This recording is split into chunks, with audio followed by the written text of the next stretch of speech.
But this is a province where a lot of people don't have land. And they live like sardines in the squatter camps. But the organization of the land is unable to attract the landless people of the Western Cape. Why do you say your first cardinal pillar is expropriation of land without compensation, and at the same time be in a position that you are unable to attract the landless people of the Western Cape? Because the cardinal pillar should automatically attract the landless people to come to the organization of the land.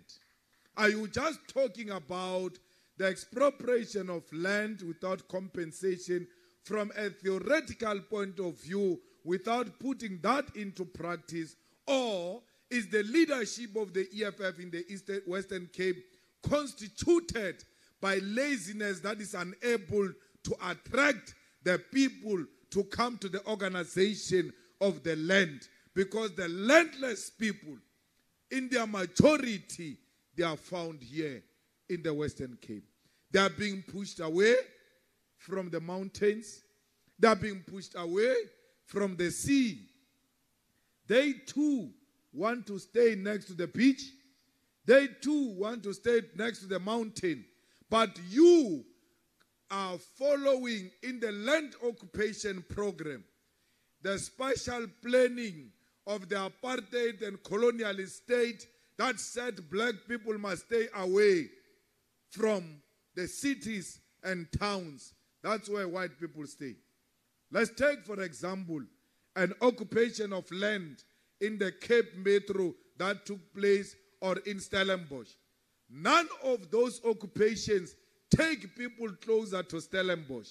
Instead, your land occupation takes people away, further away from the town.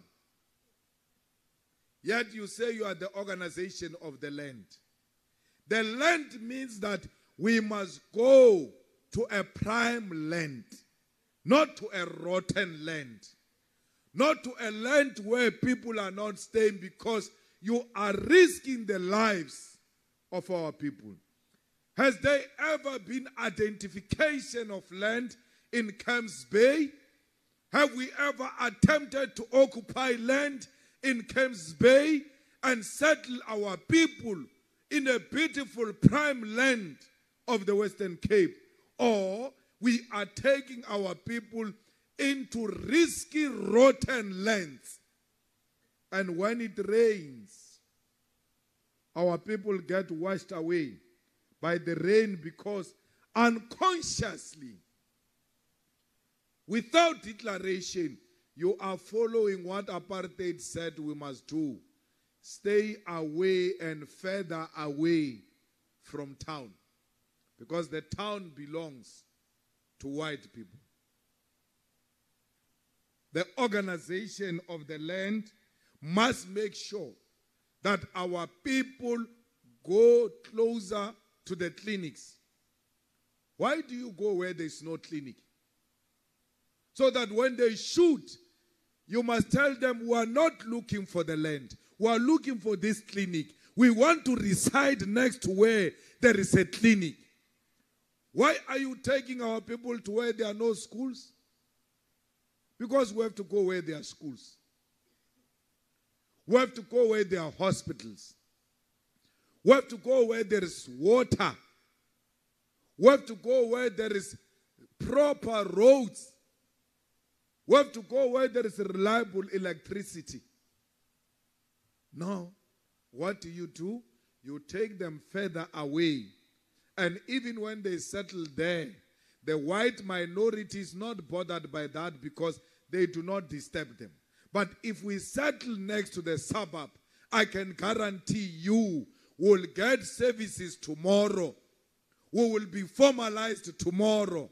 There will be water and electricity for our people tomorrow. There will be proper RDP houses to match the standard of the suburbs tomorrow, because whiteness will be threatened by our presence next to them. And they will say to the white government, please put services there. Because these people, as they help themselves in the bush, they make the whole area to be smelly. The whites are going to join us. Why? Because we've destabilized their comfort. And whites can never live without comfort. You stay away from their comfort, they will never be bothered by your struggle. Every time we say there is a shack without water and electricity, they respond by saying, shame. What happened?